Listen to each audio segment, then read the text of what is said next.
Welcome to today's deep dive. Usually, we take a massive stack of articles, research papers, news clippings, and we, try to distill them down. A shortcut to being well informed.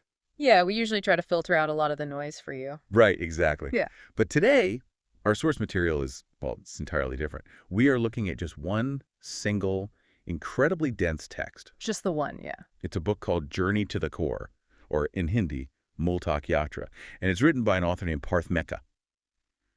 And, the premise alone is enough to just completely stop you in your tracks. It really is. Imagine sitting down across the table for an interview, right? But the person you're interviewing is your own soul.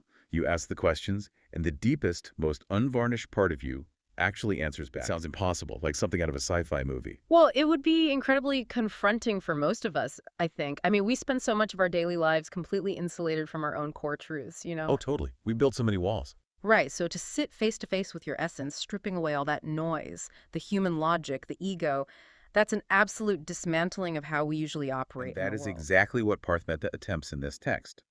He splits his identity to have this philosophical dialogue. The character Parth represents his physical body, his human logic, his everyday mind. While he names his soul mysterious. Yes, mysterious. So what we're going to do today is act as your guide. Conversation. We're going to break down their insights on eternal love, the soul, and salvation into, something you can actually use. Worth noting, the text presented as a direct transcription of unadulterated knowledge Parth received during deep meditation. Wow. Yeah. By separating the self-questioning body and the all-knowing soul, the book creates this brilliant framework. It really allows us to examine the intense friction between human reasoning, which, demands proof and timelines, and profound spiritual knowing, which operates on an entirely different frequency. To really grasp how different those frequencies are, we need to look at the first major clash in their dialogue. It's about the concept of eternal love. Right, a huge topic. And Parth, representing our everyday human logic, throws a very practical observation at the soul. He says, look at human love. A mother's love for her son only exists after the son is born. Which is undeniable, practically speaking. Right. The love between a husband and wife, or siblings, that only happens after they meet or come into existence. So Parth asks, how can love be considered eternal if there's clearly a time before it existed? If it has a start date, it's not eternal. And from a purely biological or chronological standpoint, Parth is absolutely right. I mean, we view love as an emergent property of a relationship. Yeah, it builds over time. Exactly. But mysterious, the soul, counters this by completely shifting the paradigm.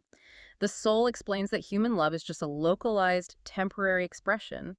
True eternal love exists because the soul itself is a fragment of God. Okay, I see where this is going. Right, so therefore, the love between the soul and God has no start date and no end date. It just is. What really fascinates me is how the text defines this divine love.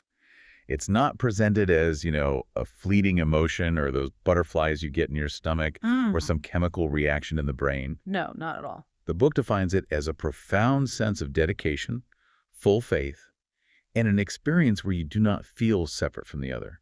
It describes it as a permanent state of ultimate peace and ecstasy. That lack of separation is actually the key mechanic here. I mean, human love often involves a transaction between two separate egos, right? Like, I love you because of how you make me feel. Oh, that's so true. It's very conditional. Very conditional. But divine love, as Mysterious describes it, is the realization that the separation was an illusion to begin with.